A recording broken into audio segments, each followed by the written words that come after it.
Everybody. Hope everybody's having a great one. The weather's beautiful here in Atlanta. I don't know about the rest of you, but I am enjoying this no humidity. I want to welcome you to our new WCEG network on WCEGtalkradio.com.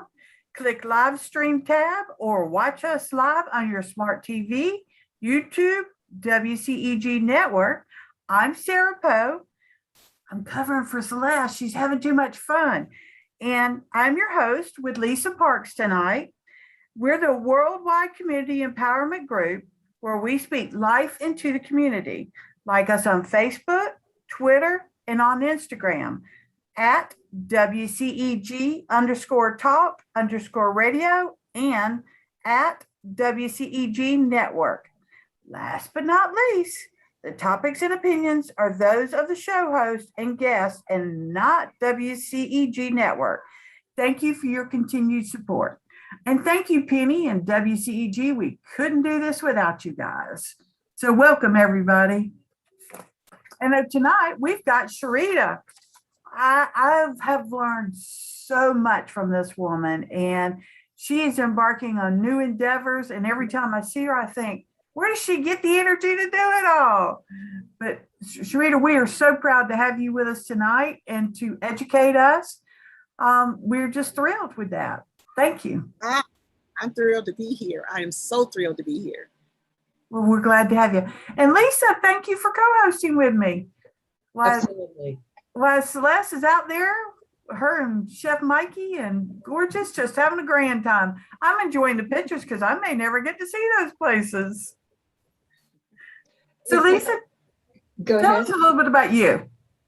Okay, well, I'm Lisa Parks, and I have a company called ImageCom Group. I'm in digital marketing. I do search, social, content, and local. I kind of step in as your kind of fractional CMO and support you along that process. And I am here tonight co-hosting, sitting versus standing for Celeste Giordano. I want to tell you a little bit about Celeste. Celeste is a coach, and she's one of the reasons I'm sitting in this chair. I'm a writer by trade, so being on the live stream's not comfortable for me. But I will tell you, she has been profoundly effective in my business. Celeste is what we call a master sales strategist, and she's a business coach. But more than anything, she's a mentor, and she has helped me literally double plus my income in less than a year. And I really can't speak highly enough about her or for her. So she brought Sherita on, and I know anybody that Celeste recommends, I immediately go and do my research, and Sherita is phenomenal. She is grant focused. She's a consultant. She works with economic development, and I'm so excited tonight to get to be a part of the evening. Thank you. Thank you. So Sherita, you want to give us you do so much, right? Even before the show, you were talking about all your new adventures. So tell us a little bit about yourself. What you'd like us to know for tonight? Well, for almost the past 30 years, most people know me, they call me the grant lady, but I'm actually a strategist, and I've always helped with business development strategies, community economic development. But I fell into a niche, and to me, it was nothing but God. I started out at the YMCA when I first moved to Los Angeles, and I learned about grants. And I realized the impact that the nonprofit arena and grants have on our entire economy. I mean, the gross domestic product, as far as with the United States, is heavily influenced by the nonprofit arena. And I learned that from being a director at the YMCA.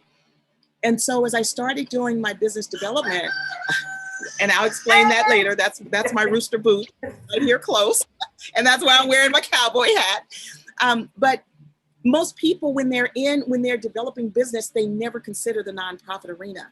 And so when I started teaching about that and letting people know how they could influence more lives, develop more, have more customers, broaden their footprint in the world through the nonprofit arena, I just really immersed myself in it back in 1988 and started the business in 94. So since that time, I've raised now over 35 million for global projects. We've developed over 600 plus organizations all over the globe, operating in also 16 countries. I've traveled the world teaching, speaking on this, and was also a really major part of the whole redevelopment piece in Los Angeles following the Rodney King riots and that whole economic development piece. So there's a whole lot I could tell you, but I'll stop right there. Well, I know that some of our nonprofits have taken your grant writing class, and one of them is my client, and she raves about you. So I just want to thank you. Thank you. So well, let's get started. Good. So Sherita, what is the difference between a foundation and a nonprofit? You know what, that's a really good question, because most people think that, and he's getting closer, most people think that the word foundation is what classifies you. And foundation is just a word. When you're completing your application to get tax exemption, the IRS asks, are you going to be a private foundation or a public charitable foundation? But they both are foundations. And it's nothing but it means that you are a nonprofit organization. It doesn't mean that you are only a private foundation, which is like the Bill Gates, the Ford Foundation, you know, all of the big corporations that give, those are private foundations. Public charitable are the ones that are doing the programs and services. They get tax exempt donations, and those are a public charitable organization, and that's where most nonprofits fall. So, but again, the word foundation is just that. It is just a word. Anytime you hear it, like let's say that your organization was the Sara Poe organization. Which sounds better to you as a nonprofit? Sara Poe Inc. or Sara Poe Foundation? Foundation. So if you hear the word foundation, you automatically know it's a what? A nonprofit. Yeah. Uh-huh. Yep, you're right about that. Yeah. So now, you know, I if I can just kind of jump in and talk about my hat for a moment. Okay. We're in a very crucial time right now. I mean, I'm working with an organization where we're getting ready to help more teachers stay in the industry. More teachers are leaving the teaching field now than ever before in recorded history. Families are stressing. Nonprofits are worried about if they're going to get funding. For-profits are shutting down daily. And what we have to learn is that anytime there is a crisis, there's also opportunity to pivot. And so the same way that I've pivoted, and I'm now here in the country, like when I was talking about my career, most people, I just had someone recently said, Sherita, I can't even picture you not in pumps. And now I see you in combat boots or cowboy boots. And I've known you for almost 30 years and couldn't even imagine that. Well, see, when you are operating in your passion, it's so easy to do that pivot. When a pivot is hard, when you are doing something that is not natural to you. And being here on this land, my 30 chickens, 3 ducks, 2 ducks, 3 guinea, 6 dogs, 2 cats, is all natural to me. I've always loved animals. It's just most people didn't know to what extent. And so this is not work for me. So I'm saying that to say, you guys, that in this time of uncertainty, what is it that you truly love? It could be sewing. It could be like there's a woman that I was just watching recently, and because she's always loved making her mom's lasagna, and she started making it to almost like as a soup kitchen, it has turned into a whole nother business because she turned to what was her passion. So as we are talking today, what I want to help people to do is to see how they can easily pivot and transition into what God has been waiting on them to do. See, what a lot of people don't realize is following the 1930s recession or the Depression, which was the worst ever that hit the United States, more millionaires came out of that time than any other time in recorded history too. So what is it that you can do to fill in a gap? Because the funds are there. See, people are worried about, is there money available? The funds are there. But think about it like this, even in your household, a lot of times you have to shift to do other things. If you were normally going on vacation, but because of what's going on right now, your finances are still there, but instead of going on vacation, you're shifting that money and doing something else with it because of the situation that exists. And that's all that's required right now. How do you shift to address what's going on right now? Well, Sherita, let me ask you then, keeping that in mind, how are nonprofits overall, do you feel that they're faring in this environment? Since, we've got this, they have to pivot as far as long-term. Is there going to be a long-term effect? Are we going to rebound? Well, What are your thoughts? In times like these, though it sounds kind of bleak for nonprofits tend to fare better than for-profits. More for-profits have shut down in this economy than nonprofits. Even if we look at the last major recession, 2008, from 2008 to like 2011 or 2012, while for-profit jobs were decreasing by 3.3%, nonprofit jobs were increasing by 2.5%. So we don't have the data right now for the current COVID storm, but just like with what's going on with people getting $600 checks or $1,000 checks or whatever, you guys, those are grants. See, but most people don't realize that. It's coming from stimulus funding, but Correct. Stimulus, nothing but grants that are there to stimulate the economy. And so everyone's receiving grants right now. So even if you're a nonprofit, if let's say that you were a nonprofit that was offering youth camps, but now kids aren't going to camp because of COVID-19. So you've lost your fees for camps and that kind of thing. That doesn't mean that your organization has to shut down. That just means that you have to pivot to address the needs that are going on right now. A perfect example of that is the YMCA. See, a lot of people aren't even aware that the YMCA stands for Young Men's Christian Association. And the YMCA was developed to address a need of when men and boys were going from, when the world was going from agriculture to manufacturing. And so young boys and their fathers were traveling to town from their farms to work in the factories. And so instead of them trudging and going back home late night, horse, buggy, whatever, or old raggedy car, the YMCA created a place for them to stay. And so, but then and then when men went off to war and now women had to work in the factories, well, did that shut down the YMCAs because they were sitting empty? No. When the women went to work, now the children are at home and they're latchkey kids, what we started calling them. But what happens when kids are left alone? They start getting into trouble. So the YMCA developed after school programs and all kinds of programs to address youth, which is what most people know a YMCA for, but that's not why they started. The YMCA is one of the best organizations ever to shift with what is going on in the community. And so every business has to do that. A for-profit or a nonprofit must always be in position to shift, okay? Powerful. And that's actually, my own company, with going virtual, I had to jump into it immediately because it was just not, it was something I always said, oh, I'll get to that, right? Well, when the pandemic happened, you don't have a choice, right? So I'm constantly updating those procedures or those things that we have to do to make it work. It's a constant. Yeah. It's constant. Yeah. Yes. It is truly sad that we have lost the thousands of lives that we have lost. It is truly sad that people have lost jobs. It is sad that so many families are in a mental state that they never saw themselves in. But it is going to amaze people the blessings that come out of COVID.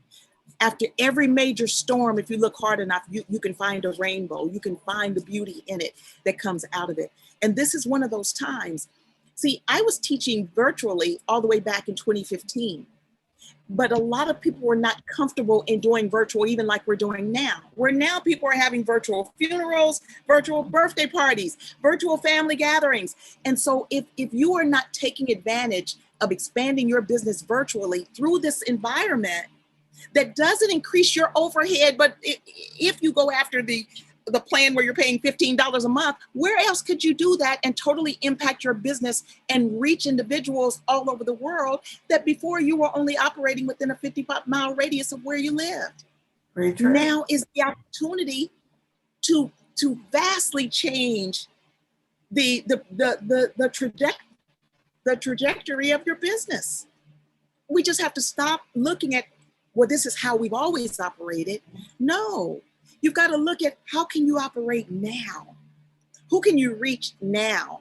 And the wonderful thing about the nonprofit arena is if you're a for-profit, no matter what your business is, you can reach individuals through grants that you never would have reached before. Right now, if you've been a marriage counselor and you had a great clientele, but now with COVID, things have dropped off, a lot of your clients lost jobs or whatever, do you know that couples need you now more than ever before? Couples are breaking up, people are stressing. They're not only, dealing with their kids as parents, they're now the teachers or whatever. So any marriage counselor that can now start offering virtual sessions to couples, do you know that there's grant money for you? If you just type in right now in Google, grants, marriage, counseling, you're going to see grant funders. If you are an organization that helps businesses to grow and sustain, whether you're doing their websites or sizzle reels or whatever, businesses are failing right now. When are nonprofits needed the most in grant money? When there's crisis, when there's a need. So this is the perfect time to ride this storm to come out on top and be able to address issues that exist. I mean, I can go on and on. There isn't a business that you can name that I can't show you how there's grant funding for them right now through this COVID storm. That's amazing. Do you feel that people have different expectations of a nonprofit versus a for-profit business? Oh my God. That's why I call it the stepchild of business. People treat the nonprofit arena like it's the stepchild, and I hate to say it this way, but you know what, you guys, I thought I'd turn that off over there. It's only going to ring twice. And so the thing is that, see, when people step into the nonprofit arena, they may start the business and they expect grants to come in right away. But when you start a for-profit, do you expect to get an investor right away? Do you expect to work and get paid right away? There's people that have started their for-profit businesses 10 years ago and still haven't gotten a check from that business. They're going somewhere else and working to pay their bills. But there's this unexpected magical thing that people think should happen in the nonprofit arena. And you have to understand that a nonprofit is a corporation. You must file your articles of incorporation first before you can even submit to the IRS to get your tax exemption. So that makes you a corporation, okay? And so with that, but as a nonprofit, what it allows you to do as a tax exempt corporation, once you filed and got your exemption through the IRS, is it allows you to go after grants, sponsorships, so that you can expand your business to reach individuals that you would not have reached before. See, in the nonprofit arena, you can have customers or clients that pay your fees, no matter what they are. It could be $5,000 a month for your service or whatever. You have people here that need you but can't afford you. By getting grants, it evens the playing field because now the grants will pay you to work with these individuals and it evens the playing field. That's all the grants and the nonprofit arena does. So even in this environment right now, that's why I say in most cases, the nonprofit arena does better as a whole than the for-profit arena because it steps up when there's a need. And so as far as the stepchild of business, it's almost, think of Cinderella. Cinderella's beauty and her worth was not recognized outside of the house. And the sisters in the house treated her bad, but she was the one doing all the cleaning. She was the one doing the cooking. She was the one that was holding things down. And it wasn't until she went to the ball and the prince recognized her that she began to shine and someone saw her worth. And that's what's happening so often now with the nonprofit arena. People are realizing that nonprofit doesn't mean you can't make a profit. It's just when the nonprofit was written into law over 123 years ago, August 17th, it was written into law to exempt businesses that were doing the nonprofit work from taxes. And so it was written in, but you have to be helping those individuals that need you. Now, does it have to just be a soup kitchen or feeding the hungry in Vietnam or Africa? No, you can be addressing any kind of need. There are so many different kinds of nonprofits, from a C3 all the way up to a C29. So it depends on your structure, on what kind of nonprofit you are. But the most popular are the C3. Okay. So, Sherita, I'd like to ask you then, and you've kind of, and maybe we can reiterate this. So what you're telling me is that I have a business and I don't just have to go out and feed the homeless. So the question is, are there grants out there? And you're telling me, yes, there are. There are just as many now, even in the case of the stimulus. So I have that ability. So now I know there's grants out there, but how do I go get them? I mean, I know I have to write a grant. Do I need a grant writer to help me? No. See, this is where people go wrong. Now, grant writers, I'm not trying to take your business, because I think everyone should have a grant writer on staff. But first, you need to know the process. See, even myself, if I were going to write for you, Lisa, I know nothing about you. So I've got to pull information from you, because a grant proposal is nothing but about the business, your accomplishments, your outcomes of what you've had, your measurable objectives, so I have to pull that from you. But if you don't know the process, then it makes my job harder. So the more that I could teach, first of all, the individual that runs the company, what is the grants process? What does that look like? I'm sorry, I feel a little ant crawling on me. That's part of sitting in the barn, right? So for you to understand the process, then when you do have a grant writer, it would be a lot easier for that person to work for you. Plus, a lot of people say, well, Sherita, I've hired 3, 4, 5 grant writers and I've never gotten a grant. I don't know if they really knew, what they were doing. If you learn the grants process, then you will not hire the wrong kind of grant writer, okay? Because you will know the kinds of questions they should be asking. You will hear their experience coming out of them. Even when you attend meetings, Lisa, and you meet people networking, on the backs of your cards, you would write, oh, I met this person. They would be a great collaboration for this, this, and this. I need to talk to them about being a part of my collaborative for this grant. You would know you would do better even in your networking by understanding what grant funders are looking for. Then it's wise, after you're in revenue enough to have someone that's writing for your grants, they would be a good position to have within your company like any other position. But you want to know the process. So even if if you open a shoe store, initially, because you haven't made any money yet, you're probably your own shoe salesman, right? Right. So you learn what it's like to be on the floor. You understand your inventory. You know customer service. You know what your customers want so that you can keep the right kind of stock. So you've gotten the feel of your entire business. That's the same thing. In grant writing, it's important for you to know how to go after your own money. Now, when people start a for-profit, again, that's why I say it's like the stepchild of business. When they start a for-profit, they're the ones going after their own money. Right. They're the ones learning how to raise capital. What do investors want? What is blue sky? You're learning that. But the moment someone steps in the nonprofit arena, they say, oh, I don't want to know that. I want a grant writer. You need to know how to raise your money. How would I go about getting that education? I know that you have some programs, but what if Sherita's busy? I don't know how to even find the information. Where do I start? Well, I do have a 6-week virtual course. It's 2 hours a week for 6 weeks. Okay. Where if you follow my instructions, your proposal will be written at the end of that class. Excellent. But understand that like with anything, when you're starting a business, when you're starting anything new, you won't learn anything overnight. Everything is a process.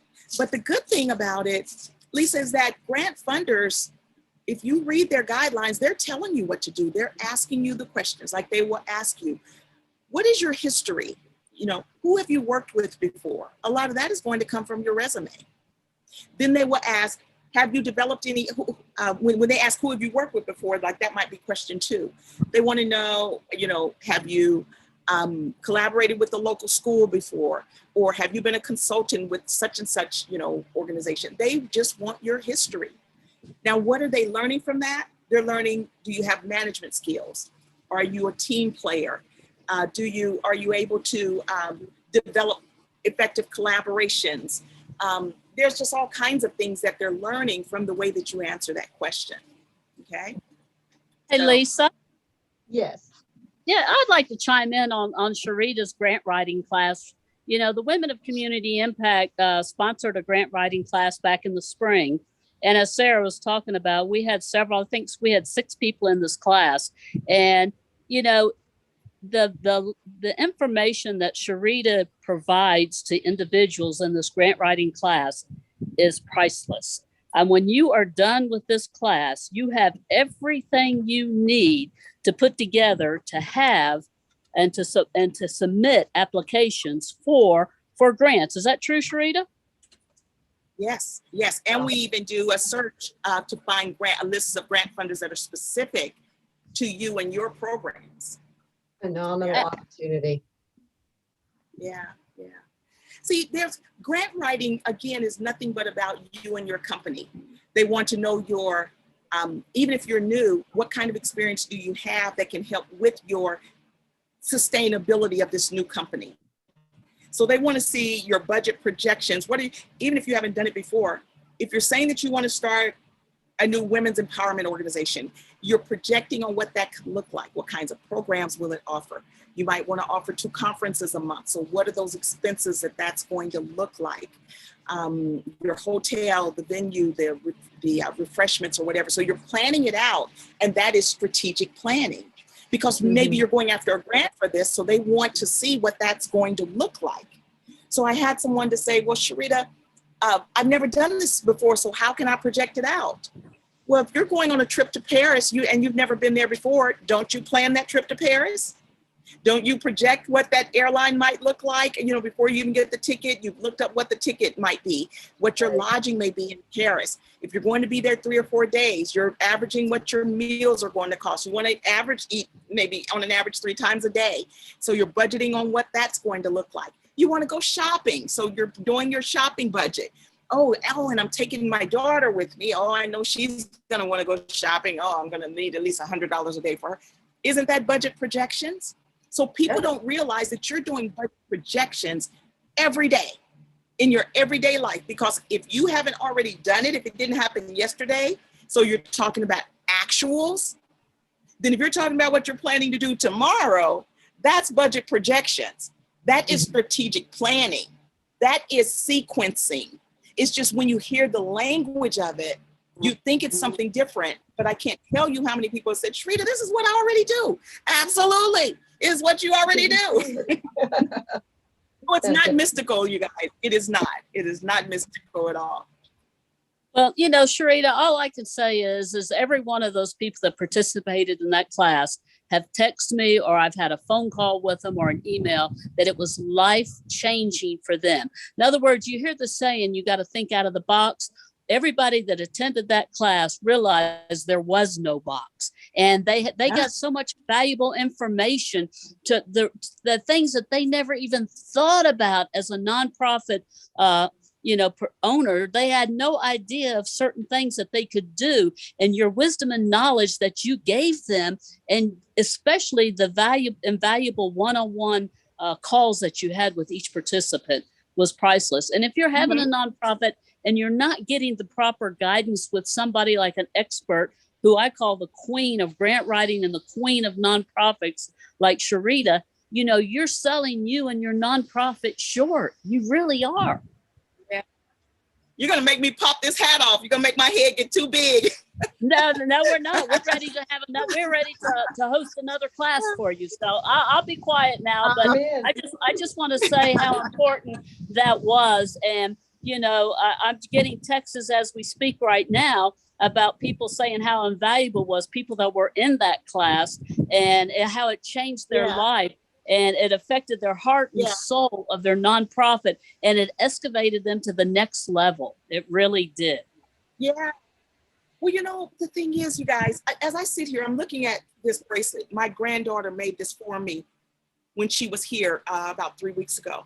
But you guys, do you know that someone that loves jewelry making can actually take this into senior centers and get funding, get their salary paid by all of their materials, and they're sitting there with these seniors making bracelets or whatever? You know, again, that's thinking beyond what we've got to know. I hope I don't step on any toes. I cannot talk about the magnitude of this arena and my life and not mention God. I just can't. Absolutely. It amazes me how when we start truly living in the way of what our passions are, what we were meant to do, because to me, that is nothing but God showing up in you. All of us, I heard Les Brown say it, and it made it so clear. When people, if you think you are not special, if you think that you're not here for a reason, you got to remember that out of the millions of sperm cells, you made it. Nobody else. Now, you might have a twin, you might have triplets or whatever, but the three of you made it. And you still are all three unique in your own right. And in you is the spirit of the universe. And you might have poetry, you might do painting, you might love animals like I do, you might be a horticulturist, you might be great with numbers, whatever it is you. And if you just start following what it is that truly is beckoning to come out of you, I guarantee you, I've been doing this since 1988. If you just start really operating, just start writing notes and putting it up on the wall. Don't do, I'm not against anyone that does vision boards, but see, I don't want to glue anything down. My life is movement and things move. And so if I glue it down, now I'm trying to be careful to pull it back up because I want to put it somewhere else. No, my dreams live on a wall. And on that wall, I have an 8.5 by 11 sheet that might say the farm, 8.5 by 11 sheet speaking, 8.5 by 11 sheet skating, or whatever it might be. And as I think of things about whatever that subject is, I write it on a sticky note and I'm sticking it under there. Now, I might have it under this one and the same thing is over under this one because just like your programs, they overlap. But you guys, when you start living your life truly in who you are and start looking at funding and who you are, you guys, if I'm finding joy in literally shoveling poop, I find joy right up here on the other side of my barnyard, cleaning my chicken coop. I never even saw myself as a chicken lady.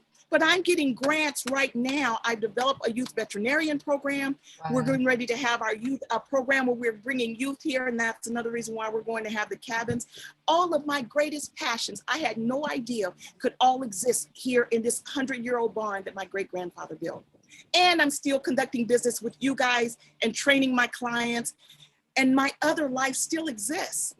Beautiful. But what I'm saying is, if you start digging deep and doing truly what is your passion and just start writing notes about it, don't put it in a notebook and close it because you'll be looking for that or you will forget about it. Put it on the wall where you see it. It will be alive. It will be in motion and use sticky notes.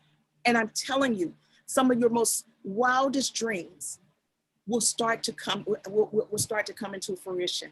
I see it constantly. From professional athletes that I worked with to one gentleman who was fresh out of prison that had attended my class before he went to prison, kept my information in his head. He even said when he got out, and I talk about him, he was just in a class and he talks about it, so he doesn't mind me saying it. Anthony Hodges. I was in Kansas City and I was teaching this free grant class. And his girlfriend, he said she drug him there. He didn't even want to come.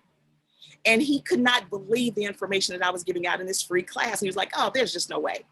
Well, fast forward, he ends up going to jail. He had been back and forth with some issues in growing up as a young man. And he kept saying if he would have had a mentor, someone that was there, that probably would not have happened. So fast forward like 9 years later, and I get this call about 5 years ago. I'm in LA, I get this call. Is this Miss Herring? And I said, yes. Oh, Miss Herring. And I can just see him now because I know his expression. Oh, Miss Herring, I'm just so glad to see you. I mean, so glad to hear you. I was hoping that this phone number was still the same. Well, before I go any further, my name is Anthony Hodges. And about 8-9 years ago, I took your class in Kansas City. It was a free class. And I kept saying, ain't no way. Ain't no way. He said, but Miss Herring, I've been in jail. And you stayed in my spirit. I took classes while I was in jail. I said, as soon as I get out, I'm starting my nonprofit. This young man, we developed his nonprofit. He's doing some amazing things in Kansas City. But what is he doing? He's working with young people to keep them from going into the prison system. He has night basketball programs. He's reviving a park that's in a rundown community. That was started by his great uncle, who was the very first Black police chief in the state of Kansas. But he didn't know that he could do these things. And so when he sat in the class, it seemed too unbelievable to him. Now he sees the reality of what it is. You guys, people don't realize that the nonprofit arena is the third largest business sector in the United States, only behind manufacturing and retail. So after you start realizing the reality of what this arena does, it will become your DNA, because the possibilities are limitless on what you can do in this arena. So let me shut up. You probably have some more questions. I get worked up. Something I read a few days ago, God's gift to us is our talent. Our gift back to God is how we use that talent. And I thought absolutely. Oh, I love that. But yeah, you're absolutely right about that. I love that. Yeah. It is. So, and then you won't have, you ever had people say that I wonder in life, why am I here? Or I feel like I haven't done what is my purpose? Or when you are operating in your passion, in your God-given talents, you will never ask that question. The rewards that happen in your life, the lives that you touch, because it's never about us, you guys. If you think that you're a singer just because it's for you, it's the lives that you touch because of your voice, your song, your words. It's never just about us, ever. So. Absolutely, absolutely. So as we muddle through this pandemic storm, are there fewer grants available now, or? No, there's just different kinds of grants. Okay. There's different kinds of grants, like where they were giving grants for programs like to take kids to summer camp or to take, seniors on trips. Well, there's no travel anymore. So the funding has shifted. So when funding shifts, people think that there's no more money.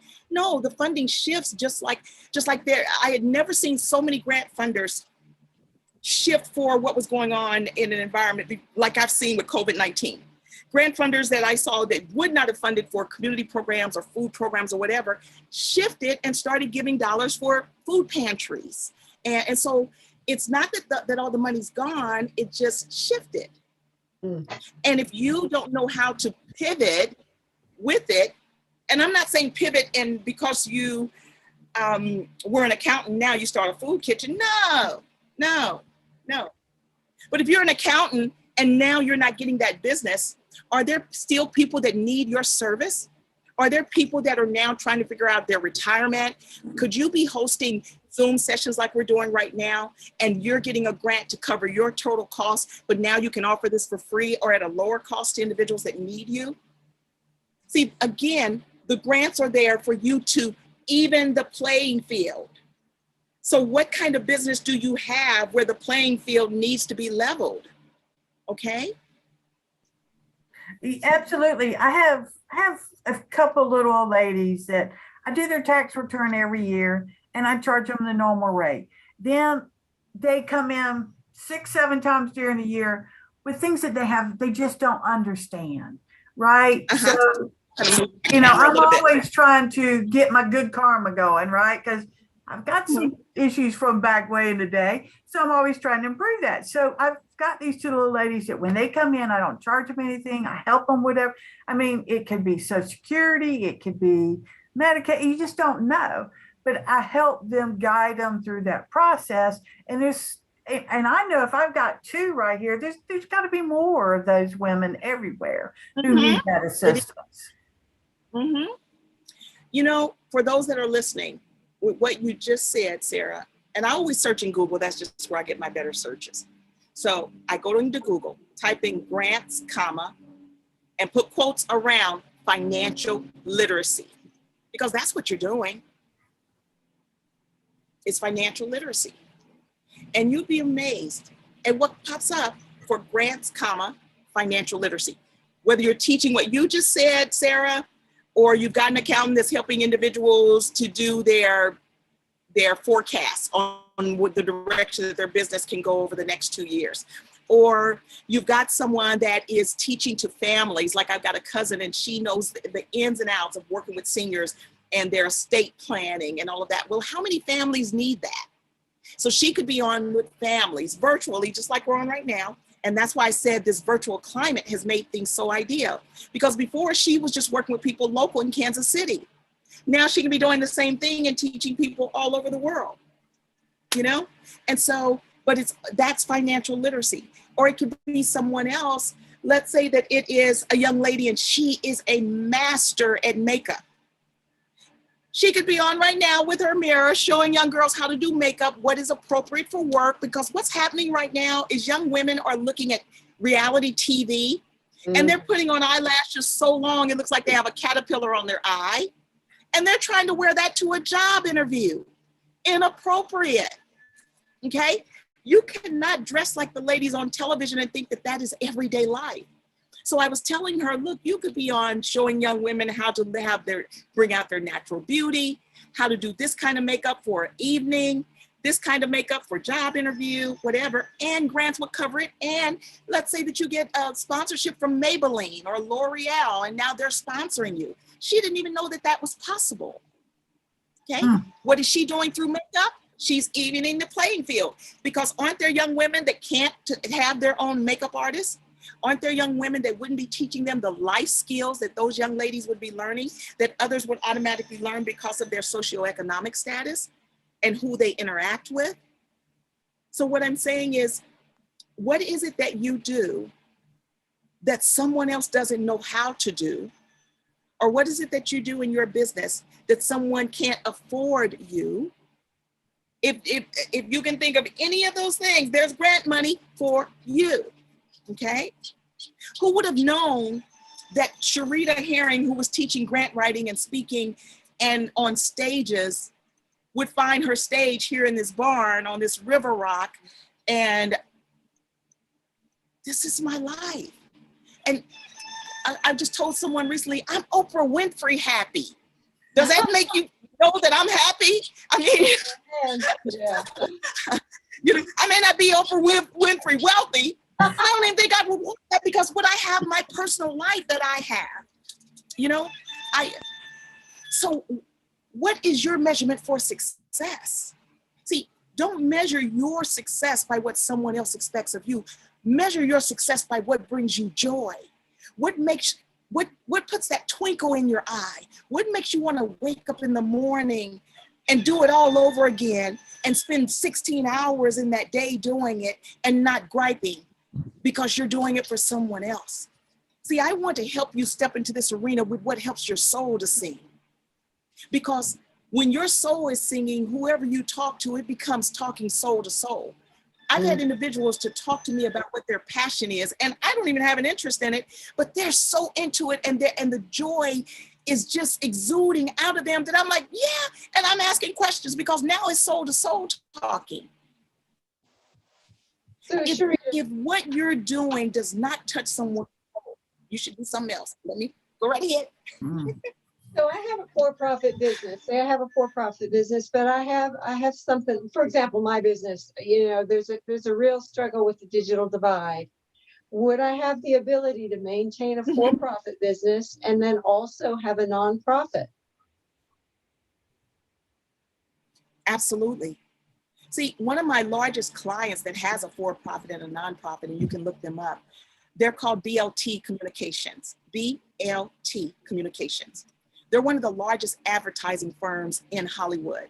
When you see the big sizzle reels, the billboards, commercials, BLT has done probably, I don't know what percentage, but if you go to their website, you see almost every popular movie, and they're their clients. Oh, they do. Well, they were doing the exact same kind of work, but for nonprofits, schools, organizations like the Heifer Foundation. They were doing the exact same work for them, but they're using their for-profit staff and their for-profit dollars. Well, they were told that they couldn't have a nonprofit. We developed BLT Helps, and they got their approval in less than, I think, 48 days. So if you go to their site, you'll see BLT Communications, and then you see BLT Helps. And they're doing the exact same thing, but for a different population under their nonprofit. So yes, you can have a for-profit and a nonprofit. There's so many companies that have that you just don't know. There's Target, the Target Foundation. Right. There's Walmart, the Walmart Foundation. Ford, the Ford Foundation. It's just a lot of times we, as I'm going to say, the little people, Right. we don't do what the big boys are already doing, or the big girls. Okay? So this allows you to do that. You know, Okay. Sherita, you mentioned something about the Target Foundation. You know, a lot of nonprofit owners don't realize that, like the Target Foundation, each of those stores have an opportunity to give $500 a week in grants and merchandise to people. And Oh, yeah. and we've used Target before, where we have gone out there and they've helped us support some of the things that we Oh, have you guys, done in the I hear community. you, Celeste, but you got to look at this. This is who's coming to visit.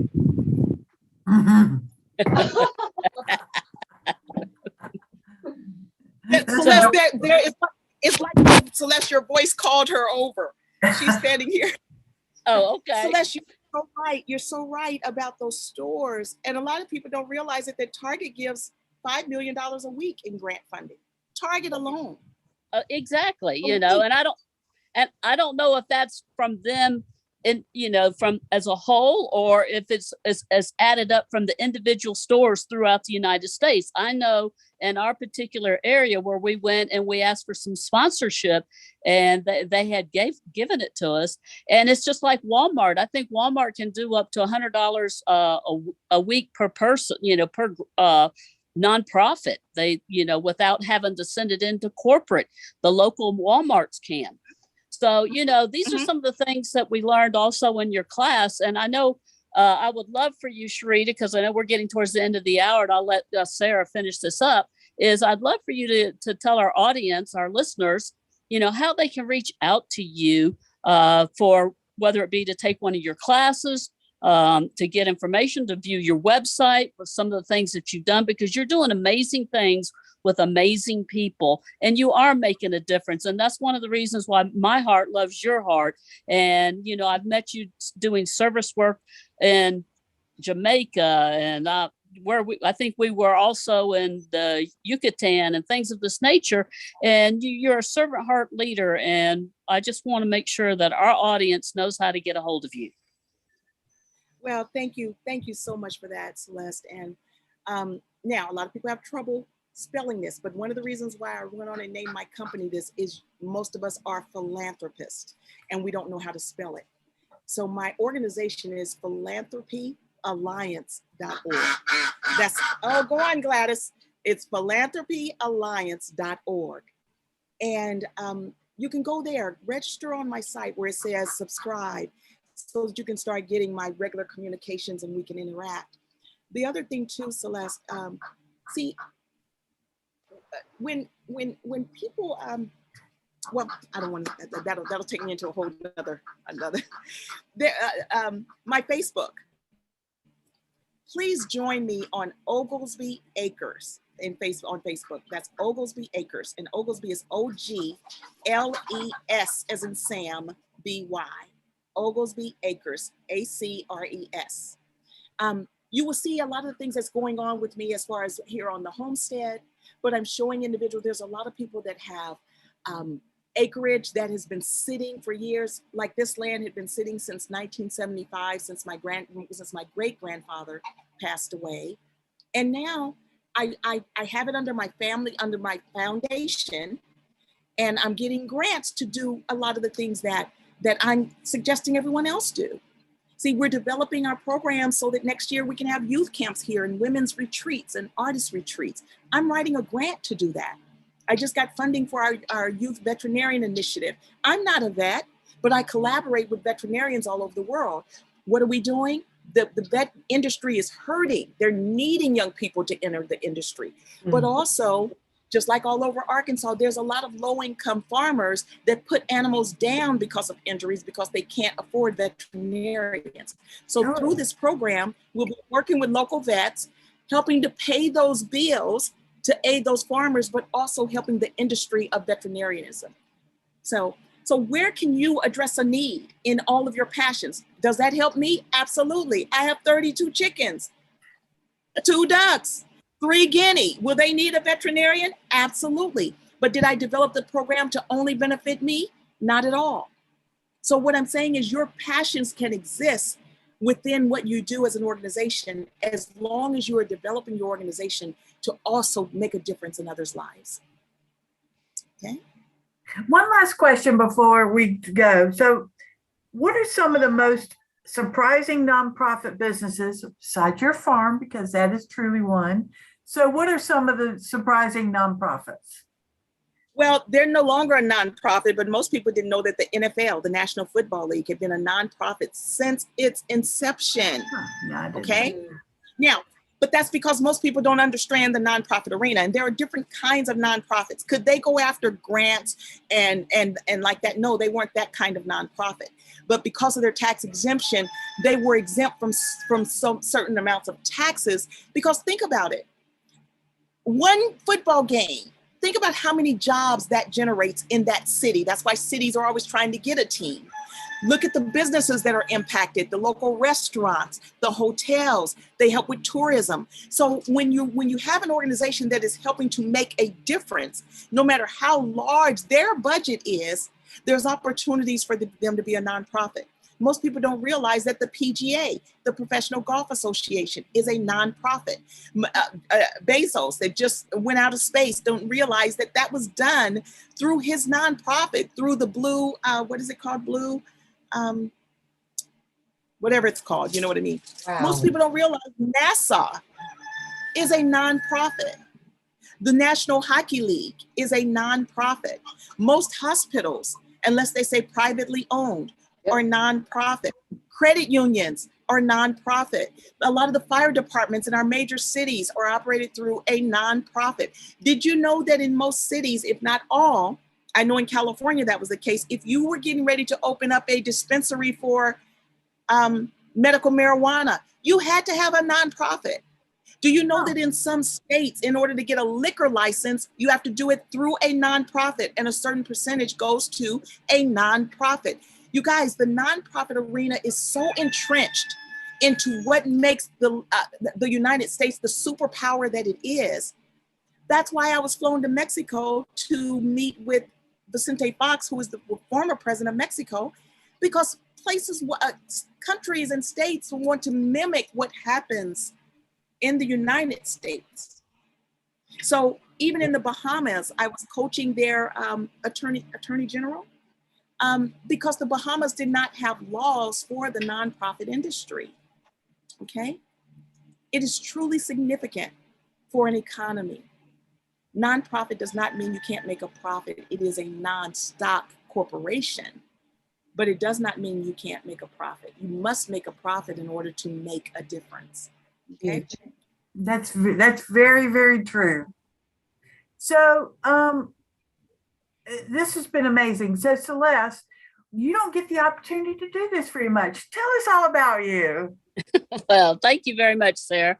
I'm Celeste Giordano with CelesteGiordano.com. I'm a master sales strategist and a business mentor, and I help business corporations increase sales and profit through lead generation, building relationships, and accountability. And I'm also the co-founder with Sara Poe for a nonprofit called the Women of Community Impact.